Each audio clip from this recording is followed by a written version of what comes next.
tempo de vocês. Sei que é uma trilha, entendo do momento, do tempo diferente, né? Do local diferente. Mas nada melhor do que celebrar o Criador em todos os lugares. Ainda mais naquilo que Ele criou. Né?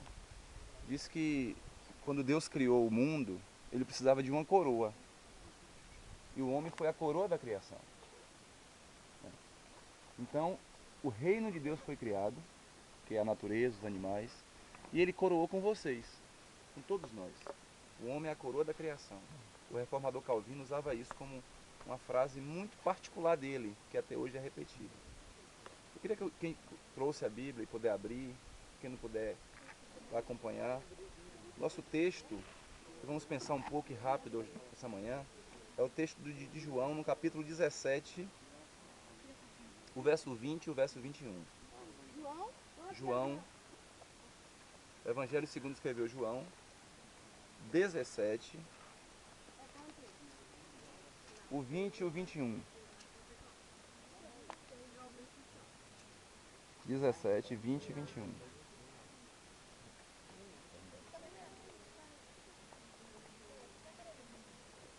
Todos encontraram?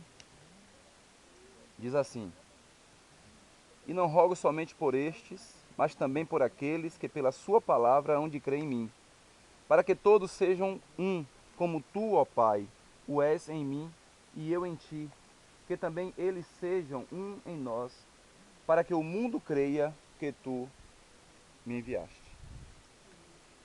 Eu queria rapidamente falar hoje sobre alguns ensinamentos de Cristo. Ele veio na Terra nada mais para ser um professor da humanidade, para ensinar, para catequizar o seu povo.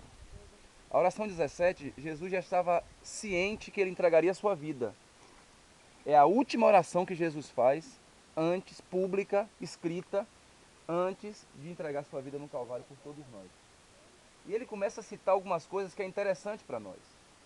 E uma das coisas é que ele não ia tirar nenhum de nós do mundo, que ele ia deixar todos nós no mundo, mas que nós fazemos parte de uma filosofia diferente do mundo. Por exemplo, quando o mundo diz que tudo pode, eu não vou com tudo pode, eu vou com o que a palavra de Deus diz que eu posso e não posso fazer. No versículo 20, e não rogo somente por estes, mas também por aqueles que pela sua palavra hão de crer. Então, o Evangelho ele é poderoso para trazer os seus para caminhar com o Evangelho. O Evangelho ele é suficiente para qualquer coisa, da instrução para a vida, da instrução para os alunos, da instrução para os pais, da instrução para os filhos, da instrução para qualquer tipo de pessoa. Porém, eu preciso vivê-lo de uma forma eficaz. Eu não posso criar atalhos para o Evangelho.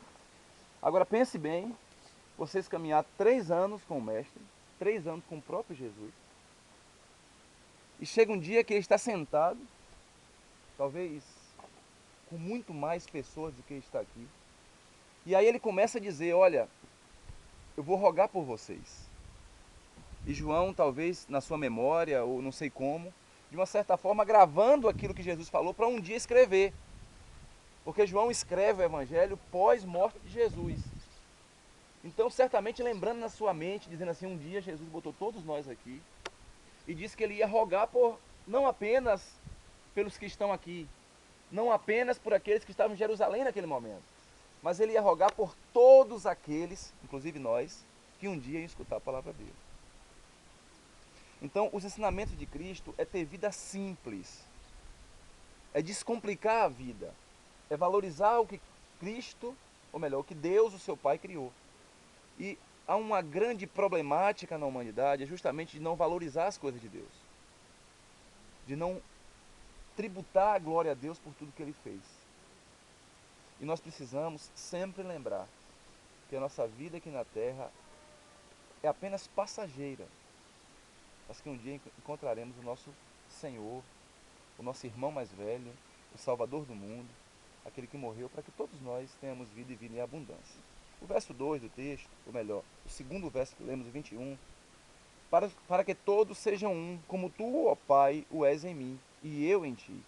Que também eles sejam um em nós, para que o mundo creia que tu me enviaste. Esse versículo 21, ele está convidando toda a igreja e também todos nós, para ser apenas uma pessoa em Cristo. E quando eu tenho a proposta de ser um, eu tão somente preciso parar com as brigas da primeira coisa. Parar com as picuinhas, com as divisões, quer seja na igreja, no grupo, quer seja na escola. Preciso acabar com essas divisões que tanto nós criamos, né? Um dia uma pessoa se sentiu machucada porque eu disse que dentro do Senhor há facções. E a palavra, em alguns momentos, não é diferente, é facção mesmo. Divisão, facção. Nós temos as nossas afinidades. Porém, todos têm o seu valor. E o valor não pode ser trocado por qualquer coisa, por uma moeda, ou pelo meu bel prazer de não querer aceitar as pessoas assim. Eu preciso entender que o que a jovem mais novinha que está aqui, talvez seja ela, a filha de Regivane, faz coisa que eu não faço igual a ela. Isso é a potencialidade que Deus deu para cada ser humano. Então, os ensinamentos de Cristo sempre está em valorizar o próximo. Sempre está em enxergar que o próximo é importante para você. Sempre está dizendo que o teu espelho é o próximo. O espelho nosso não precisa ser um espelho que apenas transmite a nossa imagem, mas o nosso espelho precisa ser um espelho que transmite os nossos defeitos, que é para a gente possa ver e consertar. Por mais que um dia ou outro eu, diante do espelho, falo, rapaz, como eu estou feio. Em algum momento da vida eu vou me achar lindo. Assim, rapaz, não pode jogar fora não. Dá para alguma coisa, né? Pelo menos eu já posso dizer isso porque alguém achou alguma coisa, né?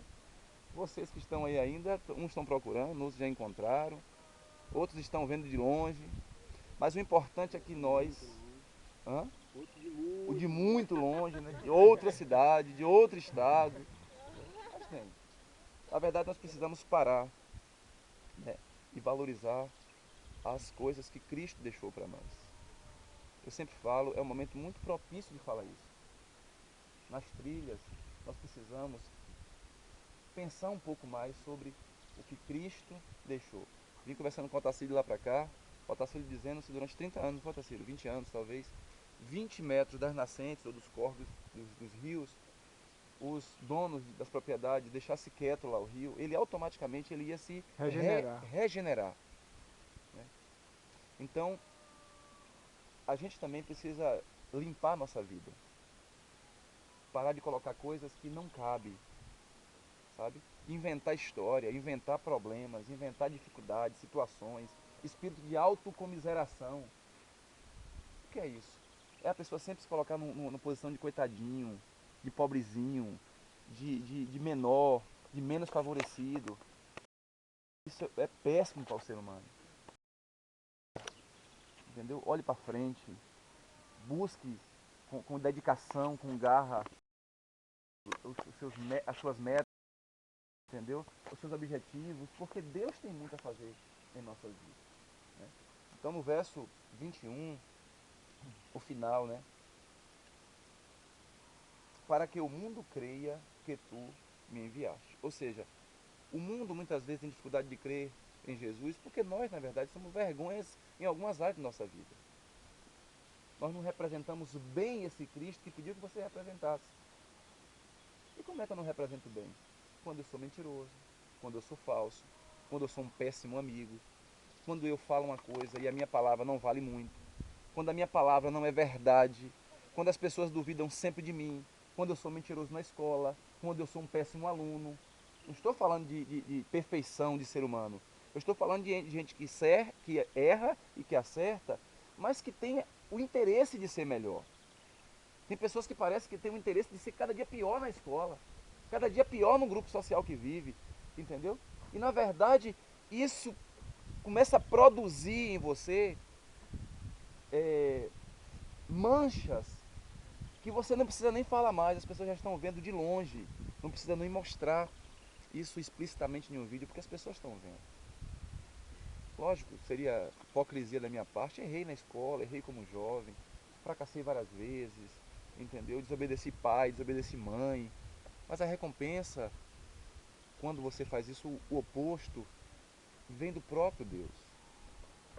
O próprio Deus disse: honrar o teu pai e a tua mãe, os teus dias na terra vão ser prolongados. E às vezes a gente vê filhos até que erram, mas honra o seu pai e a sua mãe. Obedece o seu pai. Né? Eu lembro, veio à memória agora o jovem de Itagi. Né? Talvez um jovem que teria tudo que poucos jovens têm na terra hoje. O pai milionário, a mãe viveu só para ele, separou do marido, filho único ele com essa mulher. Mãe, eu estou indo para a última festa, não vou mais para a festa, é a última que eu vou. No meio da estrada, ele para o dono do carro. Ah, você está muito devagar, eu quero chegar logo na festa. Deixa eu dirigir que eu conheço a estrada. E aí, ele sentenciou a vida dele à morte. Só ele morreu no carro. Os outros 3 jovens estavam no velório dele. Talvez esse lindo jovem, a gente pode ver a foto, no blog foi postada a foto, um jovem bonito, formoso, fazer igual um pregador que passou na Igreja Batista, um jovem de cintura fina. Lembra isso, Nádia? Jovem de cintura fina, de costas largas. Falei, meu Deus, e quem tem a cinturinha larga faz o quê? Então, tinha todas as possibilidades para construir a sua vida. Mas talvez pela sua mãe falar várias vezes, meu filho não vai, ele não honrou a sua mãe. E os dias foram minimizados para ele. Falando sobre, para terminar, para encerrar, né?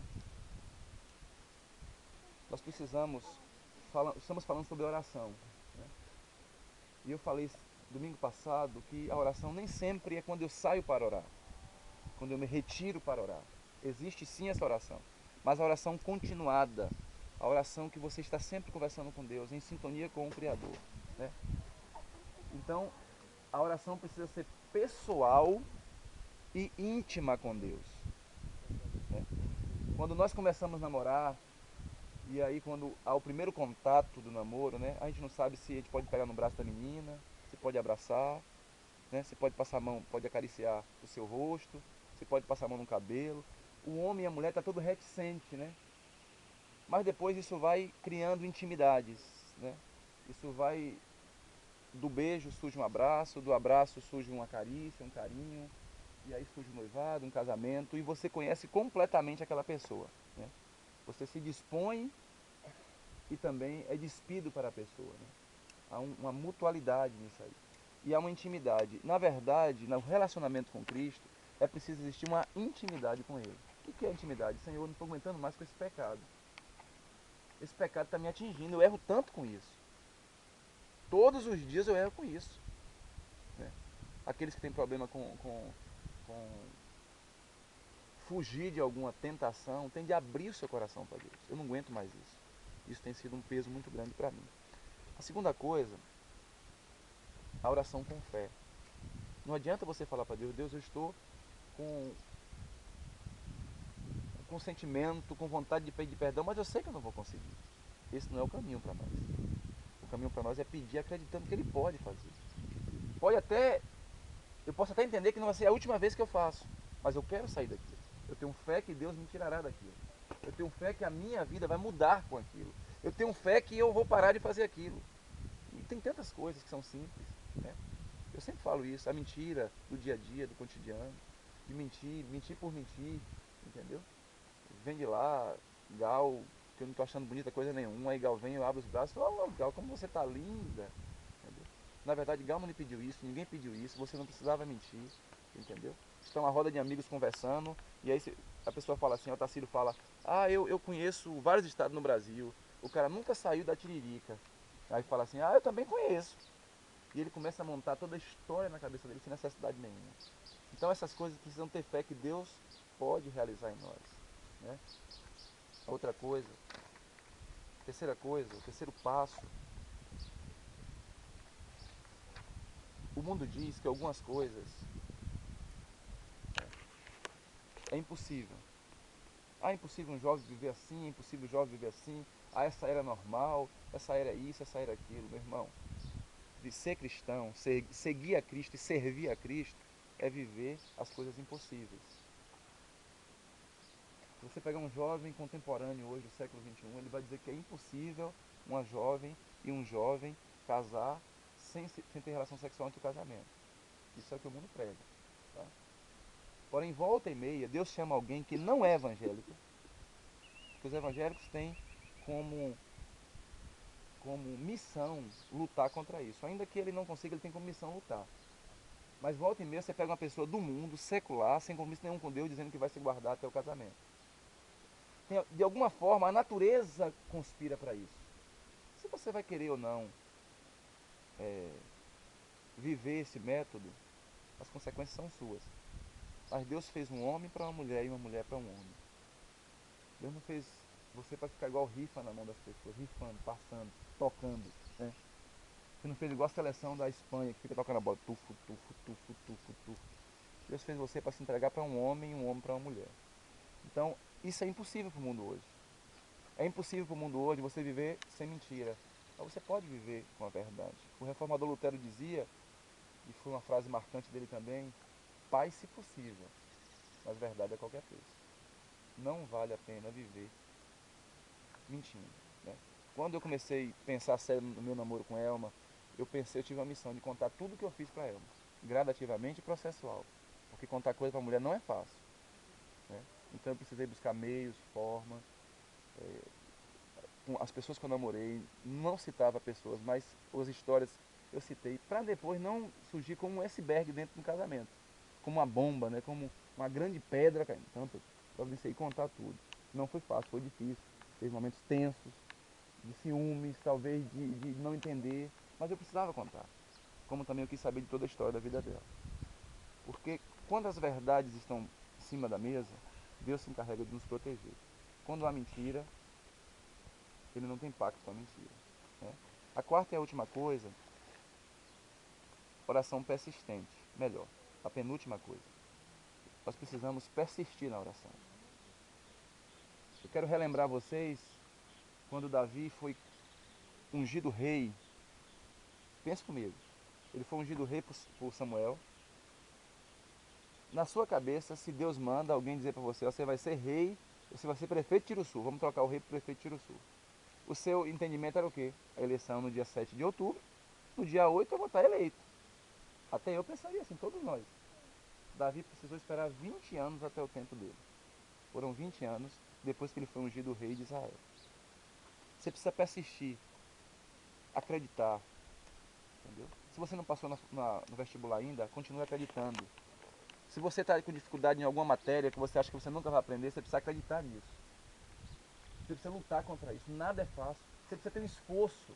Eu contei a história de um jovem que chegou com 17 anos de que é analfabeto. Hoje é professor da UES. Está fazendo inglês para fazer o doutorado, já tem até mestrado. Isso é uma lição de vida. Ele persistiu, houve um preço. Você precisa pagar o preço. Quando alguém passa, que realizou a sua vida, quer seja financeiramente, profissionalmente, nós só olhamos o mérito, a questão meritória, a questão da apoteótica, de ser a pessoa. Mas houve um preço para aquilo. Nós falamos hoje, um médico hoje na nossa região tira em média aí seus 20 mil reais por mês. Um plantão médico hoje de 24 horas é 1.100 reais livre. Nós trabalhamos o mês todo e alguns não recebem isso. 1.100 reais livre. Eles fazem no mínimo 20 plantões no mês. No mínimo. Tem alguns que fazem até mais do que isso. Mas houve um preço para aquilo. Estudaram, se dedicaram, passaram por aperto, por dificuldade. Por dificuldades. Então você precisa persistir. E por último, agora é o último, oração vigilante. Se você sabe que você é fraco em determinada área, vigile isso. Vigile. Tive com a senhora Napoleão semana. Eu fui pro bar outro dia e levei meu relógio. Nunca levo. Esse dia eu levei. Esqueci o relógio lá. Voltei meia hora depois, o relógio não estava mais lá. Perguntei a Décio se ele viu, Décio não viu. Perguntei às pessoas, não viram o relógio. E aí, na segunda próxima, procurei no outro dia as pessoas. Gostaram do relógio. Relógio não tão barato, mas também não tão caro, né? Relógio bom. E aí procurei as pessoas, ninguém viu. Procurei o dito rapaz que eu vi o relógio depois na mão dele. Você viu meu relógio? Não. Passou-se uns 15 dias, eu vou subindo para casa do pastor para entregar um documento. Eu vejo o relógio no braço do rapaz. Achei que era um relógio parecido. Achei que. Vou pensar que é parecido o relógio. E aí quando eu entrei na casa do pastor, quando eu voltei, quando eu encontrei ele de novo, ele já estava sem o relógio. Ele já me fez pensar que o relógio era o meu relógio. Essa semana eu estava com o Gel, eu vi o meu relógio no braço dele. Aí comentei com o Gel, fulano está com o meu relógio. Aí ele disse assim, rapaz, vamos voltar, vamos tomar. Eu falei, rapaz, assim, eu fiquei com vergonha daquilo. Eu fiquei com vergonha, da vergonha que ele ia passar. Um pai de família, um funcionário que se aquilo fosse explícito, perderia até seu emprego. Então você precisa vigiar. Eu sempre falo para as pessoas, se você roubou manga a vida toda, você precisa vigiar. Porque o roubo tem o mesmo princípio. Sempre. Eu lembro que já contei isso para vocês várias vezes nos jovens, uma época eu roubei uma fruta. Lá em Itaquara a fruta do conde, não sei como é aqui. Deve ser a mesma coisa, né, Cacilho? Aquela fruta, tem até pouco, que eu nunca vi. Não é pinha, é conde mesmo.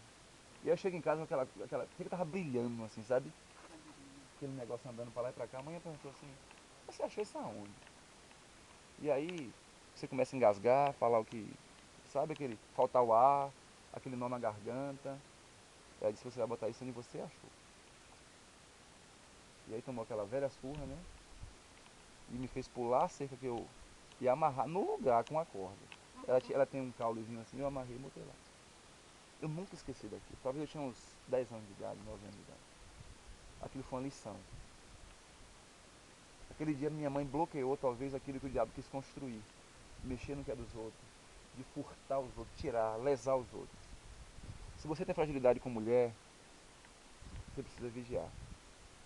Nenhum homem e nenhuma mulher é forte o suficiente para dizer eu jamais trairei. Sempre precisamos pedir ao Senhor, Senhor, até aqui o Senhor me ajudou, continue me ajudando. Esse é o princípio, vigiar. Né? Então, eu não quero tomar muito tempo de vocês, mas eu queria deixar essa proposta aqui. Os ensinamentos de Cristo, eles se resumem em ter vida simples. Ninguém é melhor do que o outro.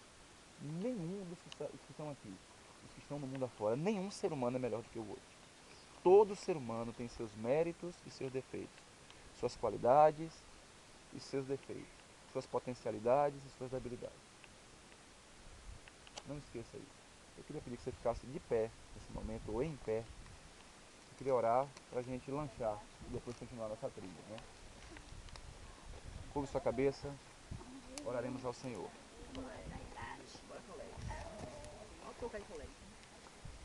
Pai de toda a glória, louvado seja o teu nome, Senhor. Amém. Muito obrigado, Pai, pela tua graça derramada sobre nós através do teu Filho Jesus. Uma morte, Senhor, fundamental para que os teus filhos tivessem vida após a morte. Deus, muito obrigado porque a tua graça ela é presente em nós. Como orei nessa manhã na saída da caminhada ecológica, as misericórdias do Senhor se renovam a cada manhã. Obrigado, Senhor, por esse ar que estamos respirando. Obrigado pela cidade de Tiruçu. Obrigado, Senhor, pelo sol que nos visita neste dia.